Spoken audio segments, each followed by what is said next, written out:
혹시 우리 찬양 드리면서 예배로 나아가겠습니다.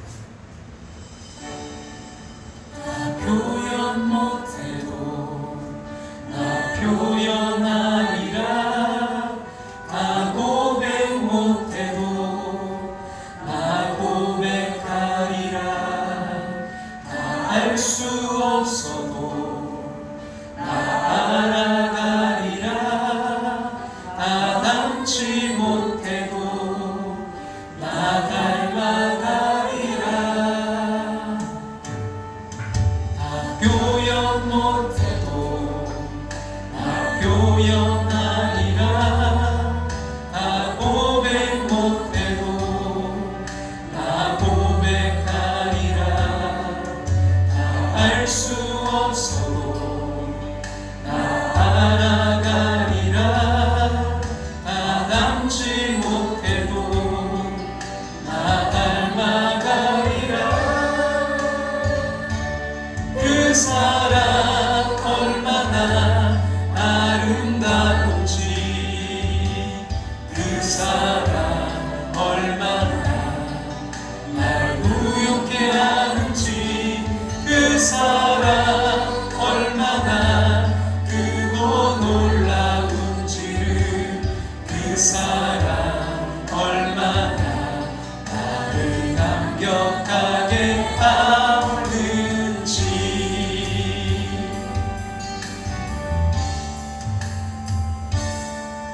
나 표현 못해도 나 표현하리라.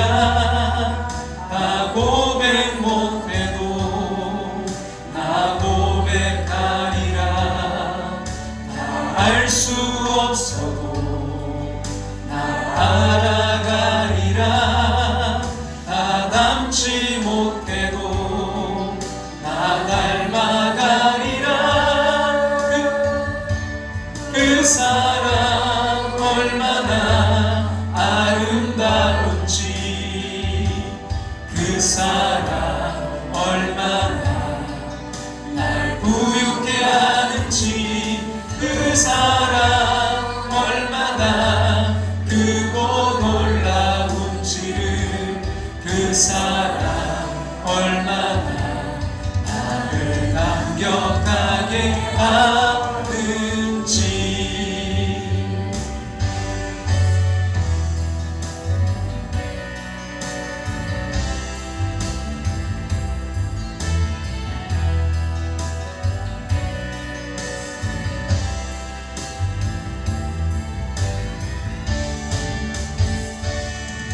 그 사랑 얼마나 아름다운지, 그 사랑 얼마나 날 부유케 하는지, 그 사랑 얼마나 크고 놀라운지를, 그 사랑 얼마나 나를 감격하게 하는지.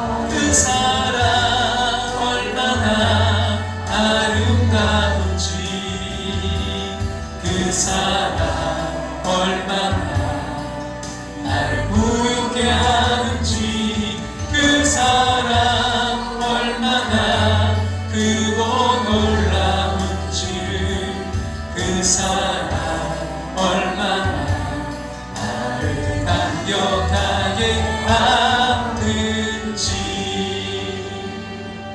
그 사랑 얼마나 나를 감격하게 하는지.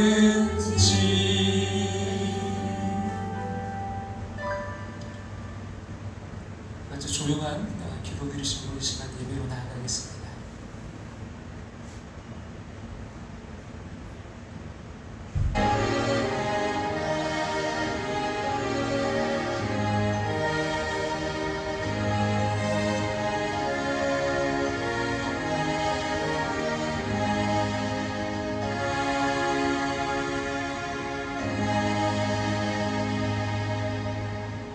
하나님이 세상을 이처럼 사랑하사 독생자를 주셨으니 이는 그를 믿는 자마다 멸망하지 않고 영생을 얻게 하려 하심이라. 아멘. 다 같이 자리에 일어나셔서 찬송가 2장 찬송 드리겠습니다.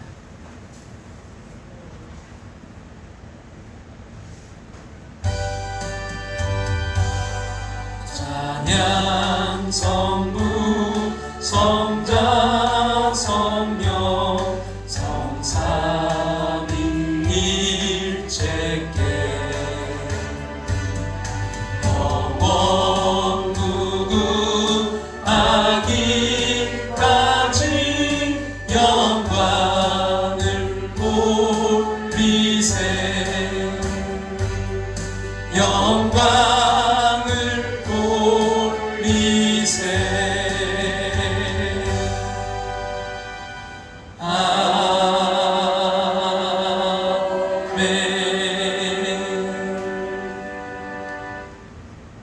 자리에 앉으셔서 하나님 말씀 요한일서 4장 7절부터 12절 말씀, 신약성경 391쪽 요한일서 4장 7절부터 12절 말씀입니다.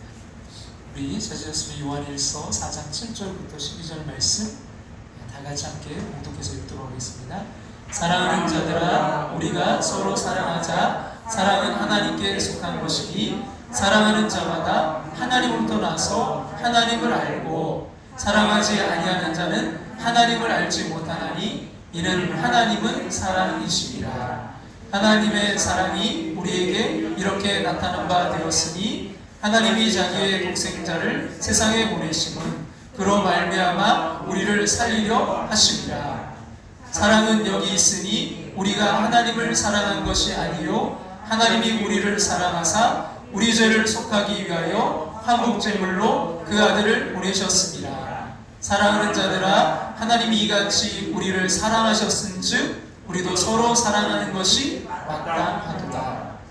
어느 때나 하나님을 본 사람이 없으되 만일 우리가 서로 사랑하면 하나님이 우리 안에 거하시고 그의 사랑이 우리 안에 온전히 이루어지느니라. 아멘. 함께하는 교회에 오신 모든 분들을 주님의 이름으로 환영하고 축복합니다. 새벽 다른 예배는 다 시간 변동이 없고요. 새벽 기도의 시간을 6시로 30분 더 뒤로 늦추겠습니다. 좀 더 이렇게 많은 분들이 함께 하실 수 있을 것 같아서요. 시간을 6시로 변경합니다. 그래서 여러분 6시 드리고요. 또 교회 찬양이 아마 이제 이달 말 원래는 예정이 그런데 7월 초 정도에 아마 진행이 될 것 같습니다. 위에서 잘 이렇게 진행될 수 있도록 기도를 부탁드리고요. 기도드리겠습니다. 오늘을 허락해 주신 하나님, 지난 주간 여러 가지 문제로 인해 또 안타깝고 답답하고 두려운 일들이 있었지만 승리하게 하시고 거룩한 주일 예배드리게 하심을 감사드립니다. 예배 드릴 수 있으니 예배 드림이 기쁨이 되게 하시고 상한 심령들이 새 먹게 하시기를 간절히 소망합니다. 이 시간 예배 드림으로 우리 영안이 마음의 문이 열리기를 원합니다. 누구든지 그리스도 안에 있으면 새로운 피조물이라 하신 말씀처럼 보혈의 능력을 힘입어 새롭게 하여 주시옵소서. 하나님, 이 시간 말씀으로 씻김받기를 원합니다. 지치고 힘든 이들 위로받기를 원합니다. 세임 얻기를 원합니다. 치료받기를 원합니다. 회복하기를 원합니다. 하나님, 사랑을 함께하는 모습들, 가정과 삶의 터전 함께하는 교회에 복 주시옵소서. 성부 하나님이 창세전에 택하셔서 자녀되게 하시고 예수 그리스도의 보혈로 죄사함 받게 하시며 성령님의 인치심으로 구원에 보증되어 우리 안에 함께 계신 그 하늘의 신령한 복을 발견하고 누리게 하여 주시옵소서. 이 시간 부족한 종이 말씀 전합니다. 오직 성령의 지혜로만 전하게 하여 주시옵소서.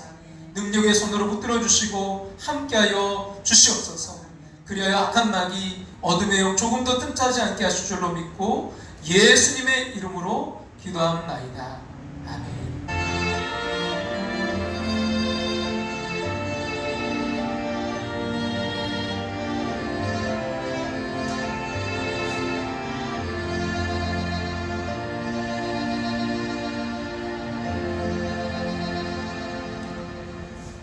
미국 웨스트민스터 에베소 신학교의 마이클 호튼이라는 교수님이 하신 말씀이 있는데 이 부분이 와닿아서 먼저 좀 소개하고 말씀 나누려고 하는데요. 같이 한번 읽어볼까요? 세상을 변화시키는 영향력은 우리가 끼치는 것이 아니라 다른 사람이 알아차리는 것이다. 세상을 변화시키는 영향력은 우리가 끼치는 것이 아니라 다른 사람이 알아차리는 것이다. 우리는 영향력을 끼치려고 참 많이 노력하는데 진정한 영향력은 누군가 알아챌 때 그때 생긴다는 것이죠. 권준 목사님이 쓰신 교회만 다니지 말고 교회가 되라라는 그 책에 나온 이야기를 하나 이제 소개해드리고자 합니다. 어느 철학자가 이제 철학자와 도둑이 함께 이제 한 교도소에 있게 되었답니다. 그래서 교도소에서 지내는 동안 이 도둑이 계속해서 이 철학자를 꼬십니다. 이제 뭘로 꼬시냐면 우리 같이 탈출하자고. 근데 이 철학자도 가만히 생각해 보니까 뭐 여기 평생 있느니 탈출하는 게 나을 것 같아서 둘이 야밤에 이제 탈출합니다. 교도관 몰래 이제 담을 타고 지붕 위로 올라가는데 도둑이 잘못해서 기왓장을 건드리게 되었고요. 기왓장이 아래로 떨어졌어요. 교도관이 거기 누구야? 그랬더니 도둑이 야옹 그랬어요. 그랬더니 고양이인가 보네. 그냥 이제 지나가더랍니다. 이제 막 이제 넘어가려고 하는데 이번에 철학자가 그 기왓장을 건드리는 바람에 밑으로 떨어졌고요. 교도관이 누구야? 그랬더니 철학자가 고양이에요. 이래가지고 잡혔답니다. 그 책에서 이렇게 이야기를 하는데요. 같이 한번 여러분 볼까요? 야옹이라고 하는 것은 고양이의 본질이지만 고양이에요 라고 하는 것은 고양이라는 것을 나타낼 뿐이다. 이게 무슨 말인가요? 우리가 이제 이 세상에 살아가면서 크리스찬으로 살아가면서 우리는 제자입니다. 우리는 교인입니다 라고 이야기하지만 그것이 본질이 아니라는 거예요. 단지 우리는 이렇다고 모양을 이야기할 뿐입니다. 세상은 우리들의 이야기를 듣고 싶어하는 것이 아니라 우리들의 본질을 보고 싶어합니다. 그럼 예수님의 제자들의 이야기를 바라보면서 그들은 내가 제자입니다라고 주장하는 것보다 그들이 제자로 살았던 그 삶을 보여주었습니다. 그리고 무엇보다 그들에게 역사하셨던 우리 주님의 손길을 우리가 느낄 수 있었습니다. 이제 오늘 이 제자들에 대한 마지막 시간인데요. 그동안 우리가 베드로, 또 마태, 안드레, 가룟 유다, 또 빌립, 야고보, 빌립, 시몬, 또 작은 야고보, 도마, 나다나엘, 다른 이름은 뭐죠? 바돌로메. 그리고 지난 시간 봤던 유다. 근데 어떤 유다예요? 가룟인 아닌 유다. 다른 말로 또 다른 이름으로 다데오, 베레오. 여러분 오늘 이제 12번째 우리가 이제 살펴볼 예수님의 제자 이 요한은 근데 몇 가지 유일한이란 말을 붙일 수가 있어요. 하나는 유일하게 예수님의 십자가 곁에 있었던 제자, 또 다른 하나는 유일하게 순교하지 않고 자연사한 제자입니다. 그런 유일하게 이제 예수님의 곁에서 십자가의 죽음을 경험하며 그 십자가의 체험이 있었다는 점에서 이미 순교한 사람이었다는 의미고, 또 다른 하나는 다른 제자들이 죽음으로 순교했다면 그는 전 삶을 통해 살아내며 순교한 사람이었습니다. 요한을 이제 이야기하는 많은 표현이 있지만 그 중에 하나는 사랑받는 제자라고 스스로 요한복음에서 기록하고 있습니다. 사실 요한은 베드로와 야고보와 이제 더불어서 세 명의 특별한 제자 반열에 이제 속해 있었던 사람입니다. 다른 제자들이 경험하지 못한 일들을 이 셋은 주님과 함께 이제 경험한 사람들이기도 합니다. 요한은 안드레처럼 본래 세례 요한의 제자였다가 예수님을 따랐던 사람입니다. 또한 야고보와 함께 이제 우레의 아들이라는 별명을 가진 것으로 보아서 그 성깔이 정말 대단했던 사람이었죠. 여러분 그 사마리아인들이 이제 자신들을 받아들이지 않는다는 이유로 예수님께 불을 내려 저들을 멸할까요? 라고 할 정도의 사람이 바로 이 요한이었습니다. 아주 불같은 성격을 갖고 있었어요. 또한 예수님께서 이제 십자가를 지시려고 예루살렘으로 가실 때 예수님의 그 우편 또 좌편에 앉게 해달라고 자리를 후딱하던 욕심 많은 사람이 바로 요한이었습니다. 그의 이제 욕심을 보여주는 사건이 또 하나가 있는데요. 누가복음 9장 49절과 50절 말씀 앞에 보고 한번 읽어볼까요? 요한이 여짜오되 주여 어떤 사람이 주의 이름으로 귀신을 내쫓는 것을 우리가 보고 우리와 함께 따르지 아니하므로 금하였나이다. 예수께서 이르시되 금하지 말라. 너희를 반대하지 않는 자는 너희를 위하는 자니라 하시니라. 아주 흥미로운 구절인데요. 그리고 요한이 예수님의 이름으로 귀신을 쫓아내는 사람에게 이제 그것을 금하게 했다는 거예요. 그리고 그것을 예수님께 이제 자랑스럽게 이야기합니다. 그 이유가 뭐죠? 우리와 함께 따르지 아니함으로 내가 금하였나이다. 이렇게 말하고 있는 요한은 그 예수님의 칭찬을 기대했는지 모릅니다. 가만히 보세요. 지금 우리의 모습을 보는 것 같지 않습니까? 집단 이기주의입니다. 아무리 정말 선한 일을 해도 우리 편이 아니면 용납할 수 없다는 거예요. 여기서 저는 그 편협이라는 단어가 이렇게 확 들어왔는데요. 이 편협을 인터넷에 찾아보니까 이렇게 이야기해요. 뭐예요? 한쪽으로 치우쳐 도량이 좁고 너그럽지 못함. 그러니까 한쪽으로 자꾸 극단적으로 치우치는 거, 이게 이제 편협인데요. 그다음에 여러분, 이 편협의 반대의 그런 의미를 갖고 있는 게 뭘까요?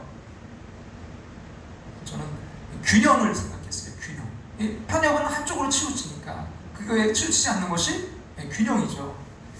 그걸 왜 생각했냐면 존 메가더 목사님, 예수님이 선택한 평범한 사람들이라는 책에서 이 존 메가더 목사님이 이 요한에 대해서, 사도 요한에 대해서 그 소제목을 정했는데 뭘로 정했냐면 균형을 배워 사랑의 사도가 된 요한. 균형을 배워 사랑의 사도가 된 요한.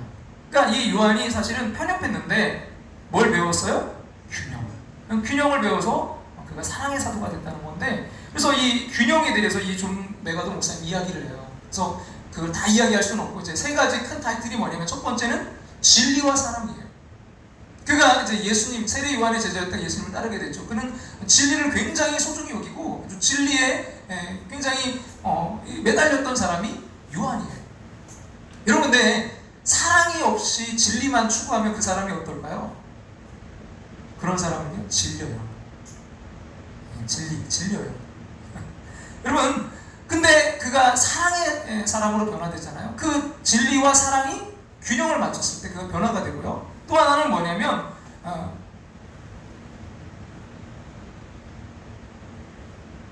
야망과 겸손이에요. 야망의 사람이었는데 그가 뭐예요? 겸손하게 되므로 이 균형을 이루게 되고요. 또 하나는 영광과 고난이에요. 영광을 추구했지만 그가 고난을 통해서 균형 있는 그런 사도가 되었다는 이야기인데요. 그래서 이 제목을 제가 오늘 요한 편협에서 균형으로 이렇게 하려고 했었어요, 처음에는. 근데 여러분, 그런 제목을 제가 좀 많이 정했었거든요. 이 제자들 나눌 때 흔들림에서 반석으로. 누구죠? 반석, 베드로. 네. 경멸에서 존경으로. 직업적으로 참 경멸함 받았던 사람이 사도가 되어 정말 존경받는 사도로 변화된 누구예요? 마태, 세리마태였던 사람이고요. 다 새롭게 처음 듣는 것처럼 이렇게 하시는데 굉장히 놀랍네요. 자, 그리고 의심에서 확신으로. 의심 많았던 사람이 주님의 못자고 또 그것을 보면서, 창작을 보면서 확신의 사도로 바뀌었죠. 누구예요? 도마. 네. 그리고 작은 그림에서 큰 그림으로, 늘 현실적으로 모든 걸 계산하고 했던 사람이었는데 그 큰 그림, 하나님 나라를 보게 되죠. 누구예요? 빌립. 그리고 편견에서 충성으로. 편견됐었죠. 나사렛에서 무슨 선하게 나겠어 했던 사람 누구죠? 나다나엘. 또 다른 이름은 바돌로메. 그래서 이런 또 제목들을 많이 정했기 때문에 이 편협에서 균형으로 이렇게 하려고 했다가 뭔가 좀 부족한 것 같아요. 근데 이 존 메가더 목사님도 균형을 배워, 더 중요한 건 뭐예요? 사랑의 사도가 된 요한이죠. 그러니까 균형을 배운 것도 중요하지만 그걸 통해서 뭐가 됐어요? 사랑의 사도가 됐다는 거예요. 그래서 이 요한은 사랑을 빼고는 이야기할 수가 없겠더라고요. 그래서 그 제목을 뭘로 정했어요? 사랑의 아이콘. 이 사랑의 아이콘. 뭐 사랑의 사도 막 이렇게 하려다가 이 아이콘이 갑자기 떠올랐는데 대표적인 사람이라고 그러죠. 그래서 이 아이콘도 두 번 제가 이야기했거든요. 배반의 아이콘, 가룟 유다. 변화의 아이콘, 야고보. 이 요한과 형제였던 그 야고보, 정말 그 아주 성격이 불같았던 그도 변화되었거든요. 그래서 그 사랑의 아이콘 누구라고요? 요한. 참 이 시대에 참 많은 비극이 주님을 따라다니지만 그 변화되기 전에 주님을 닮지 않은 그 요한의 모습이 아닐까, 이런 생각이 들어요. 요한은 주님을 따라다니면서도 자기 편이 아니면 모두가 적으로 간주하는 아주 편협한 그런 생각을 하고 있었습니다. 그래서 중간에 많은, 그렇게 되면 사람들을 잃어버려요. 여러분 생각해 보세요. 내 편, 그리고 적이 있을 수 있어요. 근데 나의 편과 적, 사실 그렇게 많지 않아요. 나를 따르는 사람, 또 나를 대적하는 사람 그렇게 많지 않아요. 사실은 그 중간층, 나의 적은 아니지만, 나를 따르지는 않지만 그 중간층이 훨씬 더 많잖아요. 근데 그들조차 요한은 지금 편협해서 어떻게 해요? 그들을 적으로 두려고 하는 거죠. 그들을 따돌리려고 하는 거죠. 그랬을 때 주님은 뭐예요? 너를 대적하지 않으면, 우리를 대적하지 않는 자는 우리도 적으로 대하지 말고 그들을 뭐라고요? 함께, 그들과 함께하라, 포용하라. 넓은 안양을 주님이 보여주셨죠. 더 넓은 가슴으로 품어주셨습니다. 아마도 이 부분은 본질과 피본질의 문제가 아닐까라는 생각을 하게 되는데요. 이런 본질에서 벗어난 일들에 대해서 우리가 함께할 수 있는 것은 아니지만, 여러분 우리가 생각이 달라도 그 본질적인 신앙에서 벗어나지 않는다면 함께하라는 말씀이 아닐까요? 가장 두려운 것은 우리가 주님을 믿고 따른다고 하면서도요, 주님께서 허락하시고 함께하는 사람들과 같이 하지 못한다는 것입니다. 여러분 오늘 본문에 등장하는 사람은 예수님의 이름으로 그가 나쁜 짓 한 게 아니라 귀신을 쫓아내는 능력을 행하고 선한 일을 행했는데도 우리가 우리의 편이 아니라는, 같이 다니지 않았다는 이유로 받아들이지 못하는 그런 이유가 도대체 뭘까요? 요한이 예수님을 따라다닌 이유가 뭘까요? 그리고 요한이 예수님을 따라다니면서도 아직 변하지 못한 이유는 뭘까요? 이런 생각을 합니다. 요한이 주님을 좋아해서 따라다니긴 했지만 주님을 이때까지는 진심으로 사랑하진 않았다고 말이죠. 이런 글을 읽은 적이 있는데요. 좋아하는 것과 사랑하는 것의 차이는 무엇일까? 좋아하는 것은 그 사람으로 인해 내가 행복해졌으면 하는 것이고, 사랑하는 것은 그 사람이 나로 인해 행복해졌으면 하는 것이다. 좋아하면 욕심이 생기고, 사랑하면 그 욕심을 포기하게 되는 것이다. 만약에 지구가 멸망해서 탈출하는 우주선이 있다면 좋아하는 사람은 내 옆자리에 태우고 싶고, 사랑하는 사람은 내 자리를 주고 싶어지는 것이다. 좋아해는 들으면 가슴이 설레는 것이고, 사랑해는 들으면 눈물이 나는 것이다. 꽃을 좋아하는 사람은 그 꽃을 꺾지만, 꽃을 사랑하는 사람은 그 꽃에 물을 준다. 좋아하는 사람은 내 곁에 두고 싶은데, 사랑하는 사람은 내가 그 사람 곁에 있고 싶은 것이다. 좋아하는 것은 감정의 흔들림이지만, 사랑하는 것은 영혼의 떨림이다. 좋아하는 것은 앞서 걷고 있는 당신을 뒤따라가는 것이고, 사랑하는 것은 내 걸음을 당신에게 맞춰가는 것이다. 좋아하는 것은 내가 그 사람을 포기했을 때고, 사랑하는 것은 내가 잃어버릴 것은 당신 하나뿐인 것이다. 좋아하는 것은 이 글을 보고 누군가가 떠오르는 것이고, 사랑하는 것은 이 글을 보고 누군가가 눈물이 날 만큼 보고 싶어지는 것이다. 누군가를 좋아한다는 것은 자신의 감정에 충실한 것이지만, 누군가를 사랑하게 되면 그 사람의 감정에 충실하게 되는 것이 아닐까요? 요한의 변화는 좋아함에서 사랑함이 아닐까라는 생각합니다. 아마도 요한이 예수님을 진심으로 사랑하게 되면서 사랑의 사도라는 별명을 듣게 된 것은 아닐까요? 젊었을 때 요한은 정말 편협하고 냉정하게 짝이 없는 그런 사람이었는데, 그 요한이 주님의 손에 붙들려서 그 주님의 사랑을 이제 경험하면서 어떤 변화를 일으켰나요?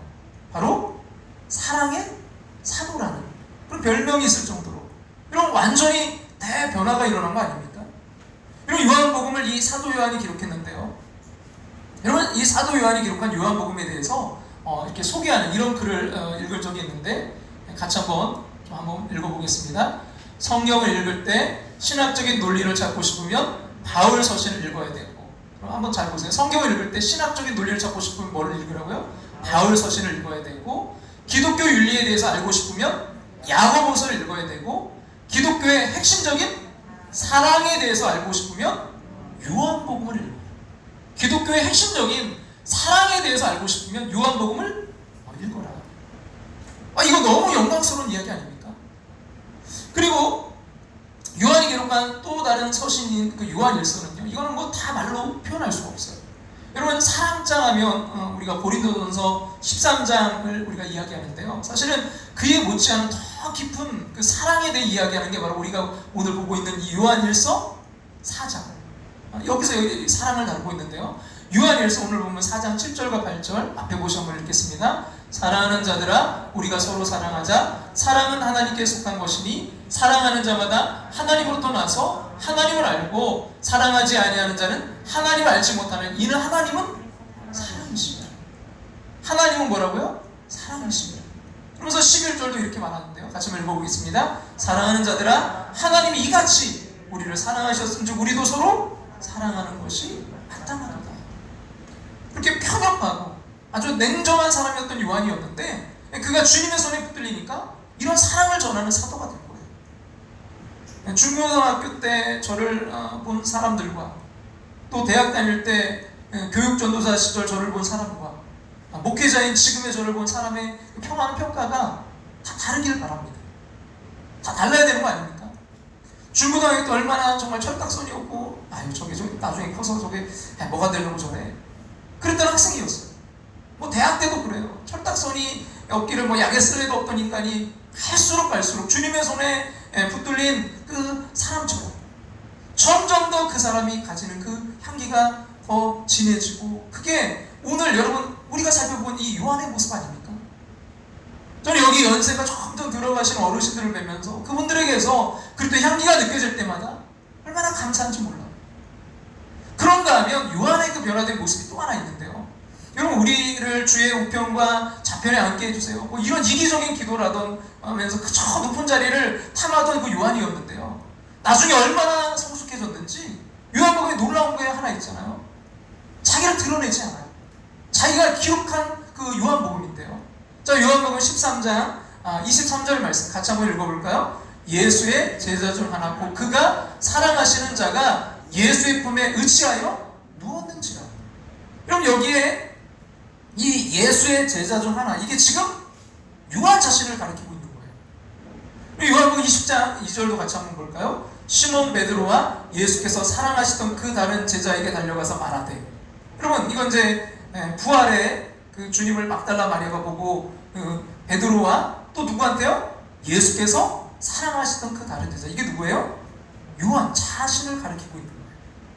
예수께서 사랑하시던 요한, 뭐 이렇게 기록하지 않았어요. 자기를 드러내지 않았습니다. 요한복음 21장 20절도 똑같아요. 같이 한번 볼까요? 베드로가 돌이켜 예수께서 사랑하시는 그 제자가 따르는 것을 보니. 이게 요한 자신을 말하는 거예요. 그렇게 자리를 탐하고 명예를 탐하던 요한이었는데, 주님의 손에, 주님의 사랑에 붙들리니까 이런 겸손, 자기를 드러내지 않는 겸손의 종이 되었다. 이게 도전이 되지 않나요?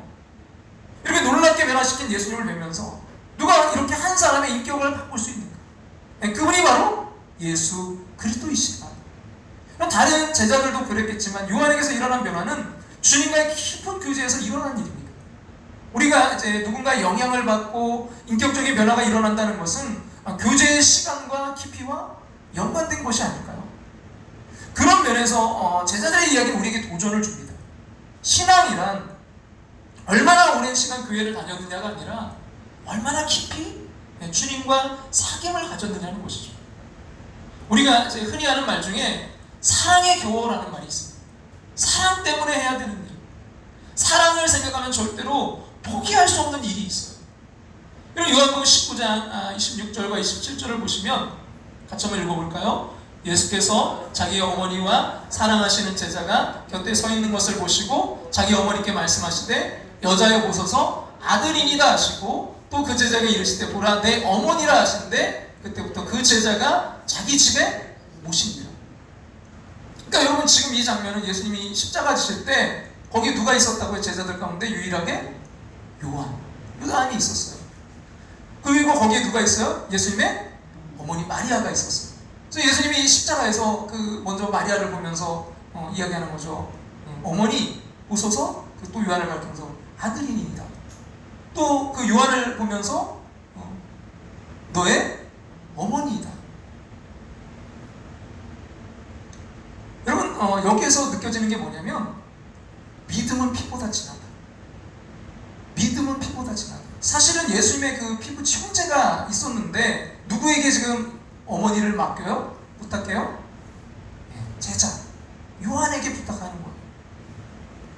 여러분 여기에서도 예수님의 사랑하는 제자 이름이 등장하지 않지만 요한은 그 어머니, 그 마리아가 돌아가실 때까지 그 예수님의 어머니를 자기 집에서 모시게 돼요.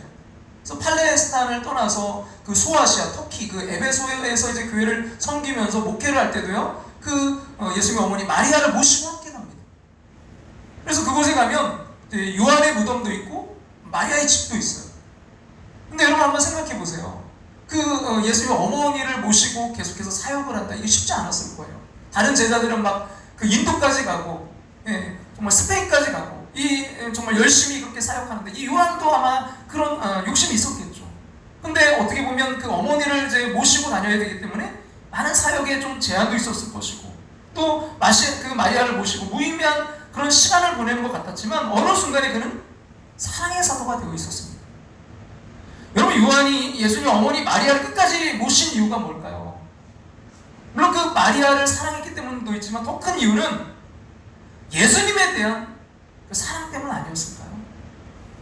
주님을 사랑하시는 것은 주님이 사랑하시는 사람들을 사랑하는 것이라고 깨닫게 된 것이죠.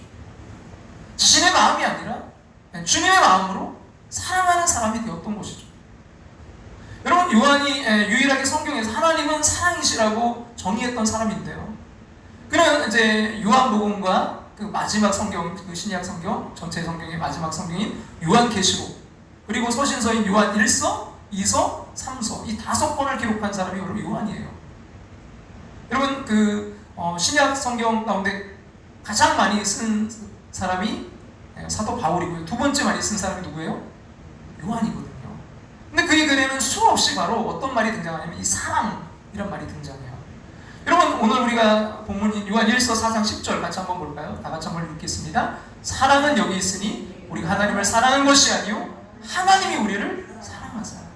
또 요한 1서 4장 19절에도 이렇게 말하는데요. 우리가 사랑함은 그가 먼저 우리를 사랑하셨습니다. 여러분 그가 이렇게 위대한 사랑의 사도가 된 이유는 다른 누구보다 그 주님의 사랑을 듬뿍 받았기 때문입니다.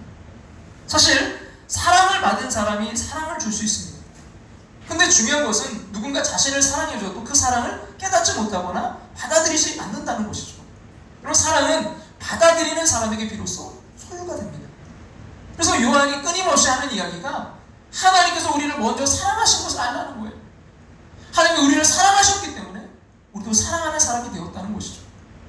그래서 이제 말년에 에베소에서 목회했습니다.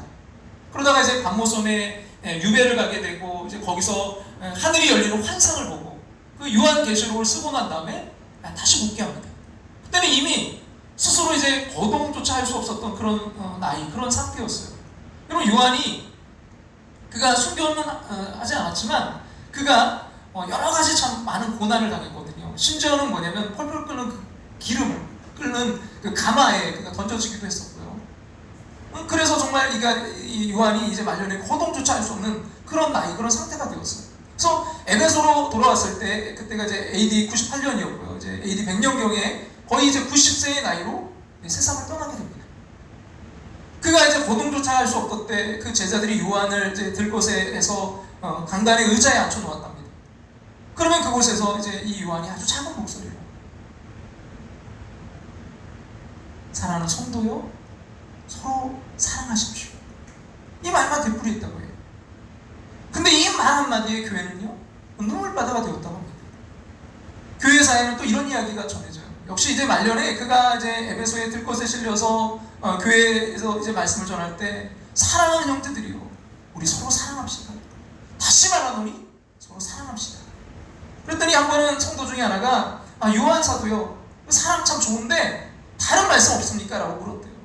그러자 요한은 이것은 주의 명령인데 사랑 안에서 모든 것이 이루어집니다 라고 이렇게 했다고 전해져요. 곰곰이 한번 생각해 보자고요. 말씀이 없어서 기근이 아니라 사실은 그 정말 수많은 난무하는 말씀 가운데 사랑이 없음이 문제입니다. 우리는 주님을 믿으면서 무언가를 자꾸 무엇인가 하려고 해요. 근데 정작 중요한 것은 사랑하는 것입니다. 유한애들 시몬아, 네가 나를 사랑하느냐? 주님 다른 거 묻지 않으세요. 그 사랑. 여러분, 예수님을 너무나 사랑했던 제자 요한, 그 예수님이 이제 십자가를 앞두고 최후의 만찬 때 그 주님의 품에 기대어 있던 그 제자가 누구예요? 요한이었거든요. 가장 나이가 이제 어렸고 예수님과 그만큼 친밀한 관계였는데, 여러분, 그 베드로가 이제 그 예수님이 나를 팔 자가 있다, 배신할 자가 있다, 그러니까 이제 궁금한데 직접 물어보지는 못하고 요한에게 이제 눈짓을 보내는 거죠. 물어보라고. 가까우니까. 그래서 요한이 주여 누굽니까? 주여 누굽니까? 물었어요. 그리고 또 부활의 그 이제 소식을 막달라 마리아가 전해주죠. 누구와 누구요? 베드로와 그 또 다른 제자, 주님이 사랑하는 제자, 바로 자기 요한에게 이제 그 막달라 마리아가 전해줘요. 그때 가장 먼저 그 무덤으로 뛰어갔던 사람이 요한이에요. 주님을 사랑하니까. 또 이제 그 제자들이 그 부활의 주님을 이제 만나긴 했지만 그들이 이제 너무나 허탄해서 그들이 갈릴리로 그 이제 고기 잡으러 가잖아요. 그 베드로가 중심이 돼가지고 고기나 잡으러 가자. 여러분, 그 예수님의 제자들 가운데 가장 많은 직업군, 제일 많은 직업이 뭐예요? 어부잖아요. 그래서 고기 잡으러 갔을 때 이제 밤새도록 잡지 못하고 그들이 이제 그렇게 하고 있는데 어떤 사람이 나타나서 깊은 곳에 가서 그물 내려보라 했을 때 이제 그분이 주님인 걸 제일 먼저 알아본 사람이 누구예요? 요한. 물론 베드로가 가장 먼저 뛰어내렸죠. 아주 저돌적이니까. 그렇지만 가장 먼저 알아보고 늘 주님임을 알아봤던 사람은 요한이에요. 여러분, 그렇게 정말 주님을 사랑하고 좋아했던 요한인데 십자가에 달려 돌아가시는 그 예수님을 직접 그 현장에서 봤을 때 요한의 가슴이 얼마나 찢어졌을까요? 차라리 저기에 주님이 아니라 내가 저기 있어야 되는 거 아닌가? 그래서 요한이 순교를 안 한 게 아니라 그 자리에서 예수님과 함께 죽었다고 봅니다. 한 번 죽었으니까 다시 죽을 필요가 없죠. 그래서 요한은 살아있는 순교자로 남은 생을 산 것입니다. 이미 예수님의 갈보리 십자가에서 나는 죽었어. 이제는 내가 예수님을 대신해서 사는 거예요. 그러니까 요한은 어떤 면에서 보면 십자가에 달리신 예수님과 그때 죽었다고 봅니다. 그렇게 끝까지 그 사역을 감당하지 않았을까요? 예수님의 모든 제자가 순교해서 세상에 없던 때 요한은 살아있는 순교자였습니다. 그가 처했던 순교적 상황에서 믿음으로 죽는 것도 힘들었지만 믿음으로 끝까지 살아낸다는 것은 훨씬 더 어려웠을 것입니다. 요즘 정말 느끼는 것은 예수님을 위해 죽는 것도 귀한 일이지만 예수님을 위해 끝까지 사는 것은 참으로 위대한 일이라는 것입니다. 여러분, 요한의 그 형제 야고보는 최초의 순교자가 되었지만 또 예수님이 죽는 것도 봤고요. 또 야고보의 그 형이 죽는 그것도 경험하고요. 또 마리아, 어머니처럼 모셨던 마리아가 죽는 것도 다 경험하고요. 요한은 제자들이 끝까지 남아서 복음을 전했어요. 그렇게 요한은 삶을 살아가면서 여러분 후대의 크리스찬들에게 가장 남고 싶은 사람이 되었습니다. 그 서양 사람들의 이름을 보면 가장 많은 것이 요한이에요.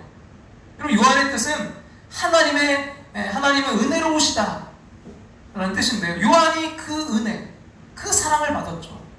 영어로 여러분 존, 독일어로는 요한네스라는 이름, 이게 굉장히 많은데요. 뭐 괴테, 바흐 다 요한이에요. 프랑스는 장인데요. 여러분, 칼빈도 장 칼빈입니다. 스페인도 주안이라는 이름, 또 러시아도요 이 이반이라는 이름이 바로 요한이에요. 우리나라도 요즘 뭐 그 요한 참 이름 많이 우리가 들어볼 수 있는데요. 그럼 미국의 그 피터, 베드로란 이름이 30만 명 정도 된다고 해요. 근데 이 잔이라는 이름이 600만 명 정도 된다고 하죠. 여러분, 제자의 이름에 그 성경에 나오는 순서는 베드로와 야고보와 요한이에요. 근데 여러분 이 이름의 순서가 그 많이 사용하고 있는 이름의 순서는 반대예요. 제일 많은 게 누구예요? 요한, 존. 그리고 두 번째가 제임스, 야고보. 그리고 마지막이 세 번째가 피터, 베드로인데요. 어쨌든 여러분 우리의 삶을 감격하게 하는 거, 우리의 삶을 바꿔놓는 게 뭘까요? 요한에게는요 자신을 향한 주님의 사랑이었어요. 그 사랑이 자신을 감격하게 했습니다. 요한복음 13장 1절에 참 멋진 표현이 나오는데요. 같이 한번 읽어볼까요? 세상에 있는 자기 사람들을 사랑하시되 끝까지 사랑하십니다. 자기 사람들을 사랑하시되 언제까지요? 끝까지 사랑하십니다. 여러분 요한복음에서 자신을 표현하는 사랑받는 자라는 호칭과 여러분 이 말씀 한번 연결해 보세요. 요한은 주님의 그 사랑을 받되 자신을 끝까지 사랑하신 그 사랑을 알고 있었어요. 어쩌면 하나님께서 이 세상에 딱 사람 중에 딱 한 사람만을 사랑하신다면 그 사람이 자기 자신일 것이라는 그런 정도의 믿음과 확신이 아니었을까요? 혹시 옛날에 나왔던 여러분 이현세 씨의 만화 공포의 외인구단 여러분 기억하시나요? 그 엄지와 까치의 이제 사랑의 이야기인데요. 그 만화 지금도 기억나는데 그 스포츠 머리처럼 이렇게 길지 않아요 까치가. 그래서 이렇게 똥똥똥똥을 이렇게 해서 그 머리 모양도 지금도 제가 그렸던 기억이 있는데 그게 영화로도 이제 만들어졌어요. 그래서 그 이제 주제곡이 참 많이 알려져 있는데 난 내가 기뻐하는 일이라면 뭐든지 할 수 있어. 난 내가 좋아하는 일이라면 뭐든지 할 수 있어. 정수라 씨가 불렀나요? 정확히 기억 안 나는데 어쨌든 그 노래. 근데 여러분 까치 그 오해성은 초등학교 시절에 그 엄지라는 여학생을 이제 사랑해서 야구를 시작하게 돼요. 그리고 이제 그 사랑 때문에 마지막까지 자기를 희생하는 그런 이야기인데요. 그 영화에서 보면 24억 원이 걸린 이제 마지막 경기에서 이 엄지가 이 까치에게 져달라고 이 부탁을 이제 하게 돼요. 근데 그때 이미 이 엄지는 마동탁과 이제 결혼한 상태거든요.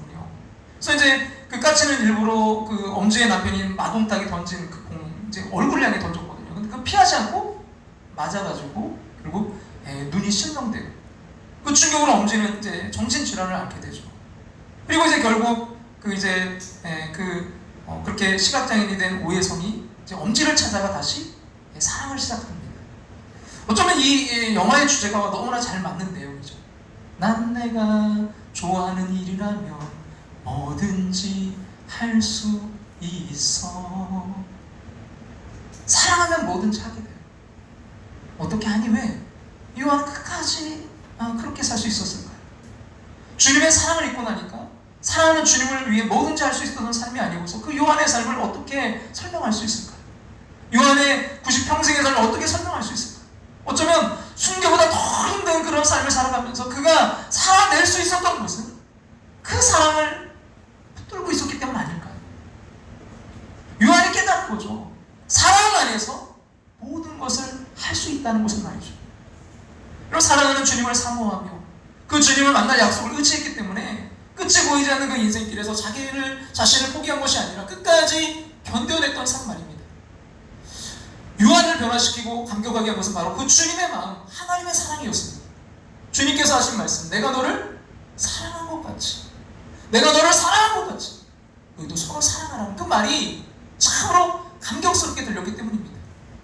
오늘 우리에게 주는 도전입니다. 무엇이 여러분을 감격스럽게 합니까? 다른 사람 누구보다도 나를 사랑하시는, 가장 사랑하시는 그 주님의 사랑을 고백할 수 있으신가요? 이 세상에서 하나님은 누구를 제일 사랑하실까요? 제가 자신있게 말할 수 있는 것은요, 누구보다도, 그 누구보다도 나를 제일 사랑하신다는 것이죠. 참 이기적인 것처럼 느껴지나요? 근데 이렇게 자기 중심적인 생각이 우리를 이기적으로 만드는 것이 아니라 가장 이타적으로 만든다는 거예요. 이 사랑을 아는 자만이 누군가를 사랑할 수 있기 때문입니다. 나를 가장 많이 사랑하시는 주님 때문에 우리가 해야 되는 그 일이 눈에 보이기 때문입니다.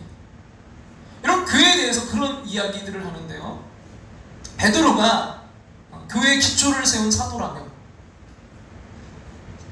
바울은 교회에 기둥을 세웠고 요한은 교회의 내면을 채웠다. 그러니까 베드로가 교회 기초를 놓은 그런 사도라면 바울은 교회에 뭘 세워요? 기둥을 세웠고, 그 요한은 그 교회 내면을 채운 사도다. 뭘로 채웠다고요? 사랑으로.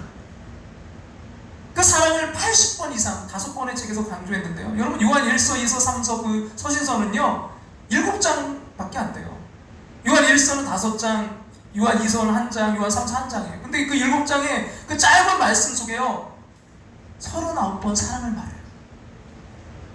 한평생 사랑을 외치면서 주님의 가장 위대한 말씀을 전했고, 우리에게 남긴 그 유명한 성경 두 구절 그게 있는데요. 여러분, 요한복음 3장 16절 같이 한번 읽어볼까요? 다 같이 읽겠습니다. 하나님이 세상을 이처럼 사랑하사 독생자를 주셨으니 이는 그를 믿는 자마다 멸망하지 않고 영생을 얻게 하려 하시니라. 하나님이 세상을 이처럼 사랑하사, 그래서 뭘 주셨어요? 독생자. 독생자. 하나밖에 없는 독생자를 주셨어요. 여러분, 요한복음 3장 16절 우리에게 구원을 알려주는 복음이고요. 여러분, 요한 1서 3장 16절 같이 한번 읽겠습니다. 그가 우리를 위하여 목숨을 버리셨으니 우리가 이로써 사랑을 알고 우리도 형제를 위하여 목숨을 버리는 것이 마땅하니라. 여러분, 요한 1서 3장 16절은 예수님의 사랑을 알고 있는 우리가 어떻게 살아가야 될지 말씀하고 있어요. 하나님의 사랑을 받았으니까 너희도 이제는 뭐라고요? 사랑하라는 거예요. 우리가 이 세상을 살아가야 될 이유가 있다면 예수님의 사랑을 알고 그 사랑을 전하는 것입니다. 요한이 깨달았던 사랑은요, 하나님이 나를 사랑하시는 그 사랑, 나를 사랑하실 때 끝까지 사랑하셨던 그 사랑에 겨워서 요한은 죽을 때까지 그는 순교자처럼 살아갑니다. 이걸 사랑하기 때문에 우리는 견뎌야 되는 일도 있어요. 사랑하기 때문에 우리들이 온유해야 될 때도 있어요. 사랑하기 때문에 우리들이 참아야 되는 일이 있어요. 여러분, 우리들이 십자가를 지고 예수님을 따라가는데 우리들에게 제일 분명한 십자가, 그건 우리의 가족, 부모, 남편, 아내, 자녀, 형제, 자매 아닐까요? 우리가 살아가다가, 신앙생활하다가 교회가 이제 마음에 안 들면 교회 옮기면 되고, 이 나라가 마음에 안 들면 이민 가면 되는데 가족은 가도 따라다녀요. 그래서 가장 분명한 십자가가 아닐까요?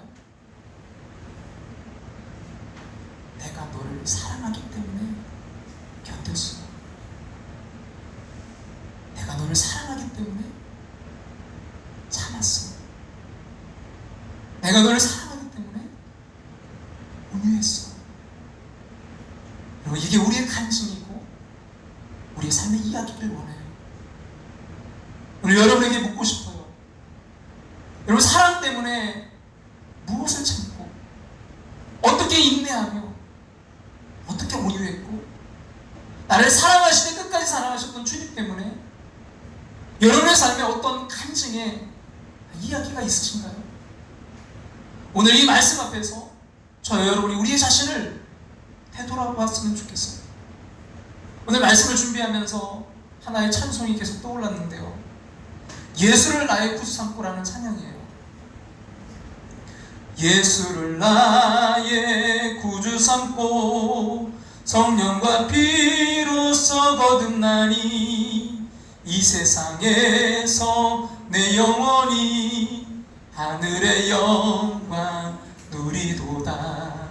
이것이 나의 간증이요, 이것이 나의 찬송일세. 나 사는 동안 끊임없이 구주를 찬송하리로다. 근데 2절이 참 마음에 와닿는 게 뭐냐면, 온전히 주께 맡긴대요. 사랑의 음성을 듣는 주. 온전히 주님께 우리의 그것을 맡길 때, 사랑의 주님께 우리가 모든 걸 맡길 때 사랑의 음성을 듣는 중에 천사들 왕래하는 것과 하늘의 영광 보립니다. 이것이 나의 간증이요, 이것이 나의 찬송일세. 온전히 주께 맡긴 내 영, 사랑의 음성을 듣는 중에 천사들 왕래하는 것과 하늘의 영광 보리로다. 이것이 나의 나의 간증이요 이것이 나의 찬송일세 나 사는 동안 끊임없이 구주를 찬송하리로다. 예수를 나의 구주 삼고 성령과 피로써 거듭나니 이 세상에서 내 영혼이 하늘의 영광 누리. 이것이 나의 간증이요 이것이 나의 간증이요 이것이 나의 찬송일세 나 사는 동안 끊임없이 구주를 찬송하리. 온전히 주께 맡긴대요. 사랑의 음성을 듣는 중에 천사들 왕래하는 것과 하늘의 영광 이것이 나의 간증이요 이것이 나의 간증이요 이것이 나의 찬송일세 나 사는 동안 끊임없이 구주를 찬송하리. 주 안의 기쁨 누림으로 주 안의 기쁨 누림으로 마음의 풍랑이 잔잔하니 세상과 나는 간 곳 없고 구속한 주 안 보이리. 이것이 나의 간증이요 이것이 나의 간증이요 이것이 나의 찬송일세 나 사는 동안 끊임없이 구주를 찬송하리로다. 이것이 나의 간증이요 이것이 나의 간증이요 이것이 나의 찬송일세 나의 찬송일세 나 사는 동안 끊임없이 구주를 찬송하리로다.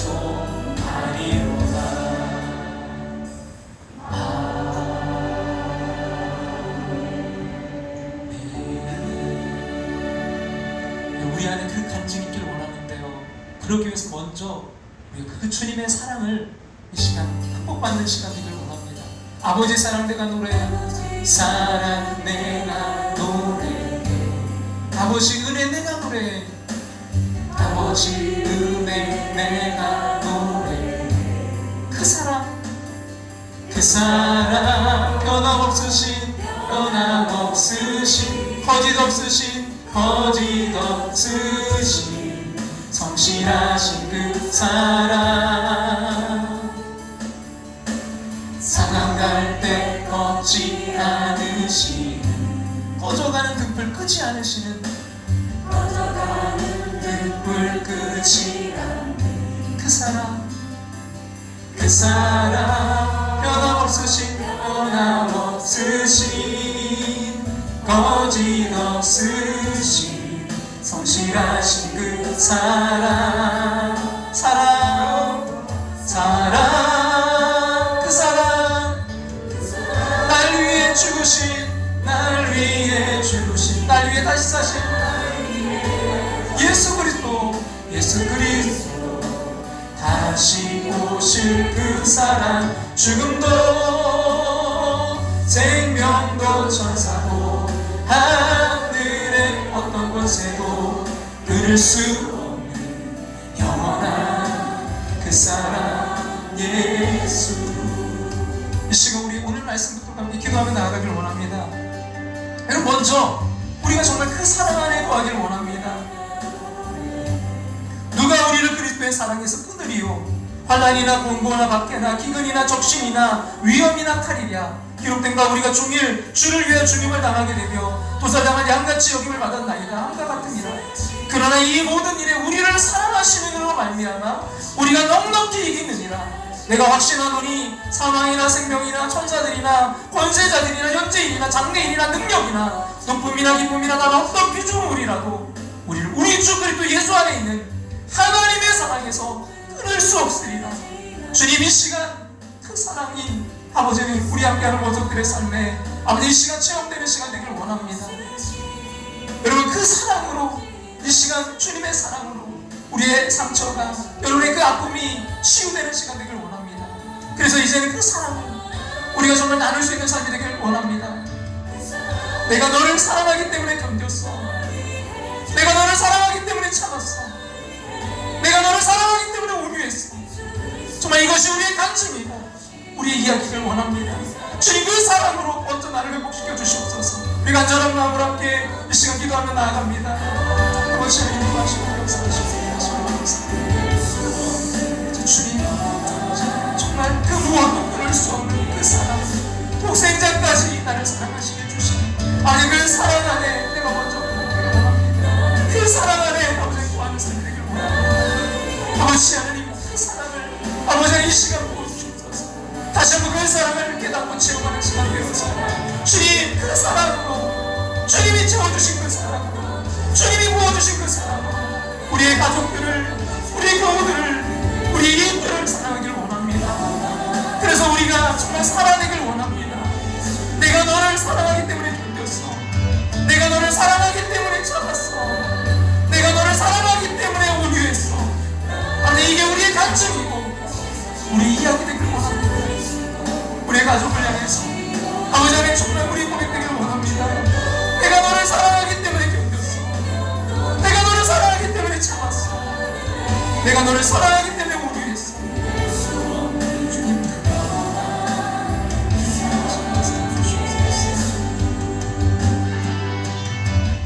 그 사랑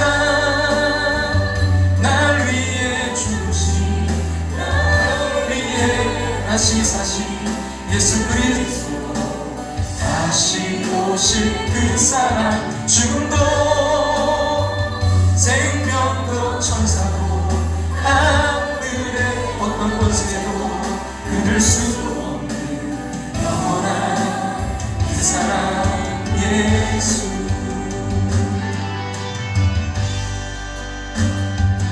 그 사랑 날 위해 주신, 날 위해 다시 사신 예수 그리스도, 다시 오실 그 사랑, 죽음도 생명도 천사도 하늘의 어떤 곳에도 끊을 수 없는 영원한 그 사랑 예수. 그 사랑 날 위해 주신, 날 위해 다시 사신 예수 그리스도, 다시 오실 그 사랑, 죽음도 생명도 천사도 하늘의 어떤 곳에도 끊을 수 없는 영원한 그 사랑 예수. 그 사랑 날 위해 주신, 날 위해 다시 사신 예수 그리스도, 다시 오실 그 사랑, 죽음도 생명도 천사도 하늘의 어떤 곳에도 끊을 수 없는 영원한 그 사랑 예수.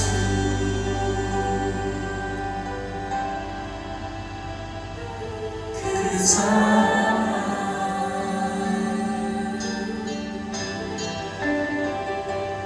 그 사랑,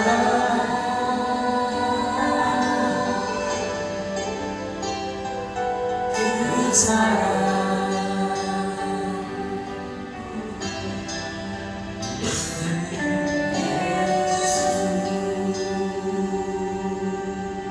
다 같이 자리에 일어나셔서 그 사랑 날 위해, 그 사랑 날 위해 주신, 날 위해 다시 사신 예수 그리스도, 다시 오실 그 사랑,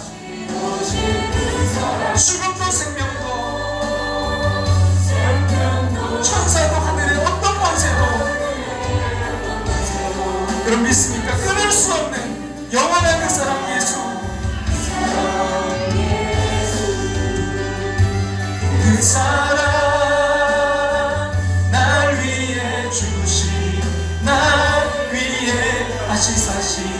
예수 그리스도 다시 오실 그 사랑 지금도 생명도 천사도 하늘의 어떤 권세도 끊을 수 없는 영원한 그 사랑 예수 그 사랑 날 위해 죽으신 날 위해 다시 사신 예수 그리스도 다시 오실 그 사랑 지금도 생명도 천사도 하늘의 어떤 권세도 끊을 수 없는 영원한 그 사랑 예수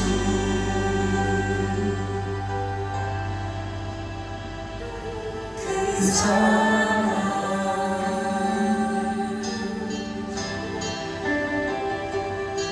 그 사랑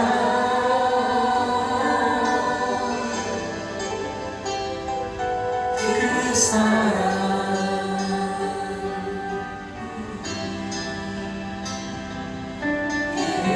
예수 누가 우리를 그리스도의 사랑에서 끊으리요 환난이나 공고나 박해나 기근이나 적신이나 위험이나 가리랴 기록된 바 우리가 종일 주를 위하여 죽임을 당하게 되며 도살당할 양같이 여김을 받았나이다 함과 같으니라 그러나 이 모든 일에 우리를 사랑하시는 이로 말미암아 우리가 넉넉히 이기느니라 내가 확신하노니 사망이나 생명이나 천사들이나 장래일이나 현재일이나 능력이나 높음이나 깊음이나 다른 어떤 피조물이라도 우리를 주 그리스도 예수 안에 있는 하나님의 사랑에서 끊을 수 없으리라 아버지 안에 그 사랑 이 시간 우리가 그 사랑으로 회복되길 원합니다. 우리의 가정이 그 사랑으로 회복되길 원합니다. 아멘. 주님, 아버지 그 사랑을 통해서 이제는 그 사랑 흘려보내는 자 되길 원합니다. 내가 너를 사랑하기 때문에 견뎠어. 내가 너를 사랑하기 때문에 참았어. 내가 너를 사랑하기 때문에 온유했어. 이게 우리의 간증이고 우리 삶의 이야기를 원합니다. 하나님은 사도 요한 그가 끝까지 그 주님의 사랑으로 그가 끝까지 견디며 살아갔듯이 오늘 우리가 그 주님의 사랑으로 우리 삶에 이 간증이 있기를 간절히 소망합니다. 지금은 우리를 죄에서 구원하신 예수의 그 크신 은혜와 하나밖에 없는 독생자를 우리를 사랑하사 이 땅에 보내신 그 하나님의 그 크신 은혜와 오늘 내 안에 살아 역사하시며 감화교통 충만하심으로 함께 하시는 성령님의 인도하심을 통해 내가 너희를 사랑한 것 같이 너희도 서로 사랑하라는 주님의 이 말씀으로 사랑의 아이콘으로 살아가기를 소망하며 나아가는 당신의 사랑하는 백성들 위해 가정 위해 삶의 터전 위해 우리 사랑하는 조국 대한민국 위해 이제부터 영원토록 함께 하시기를 축원하옵나이다.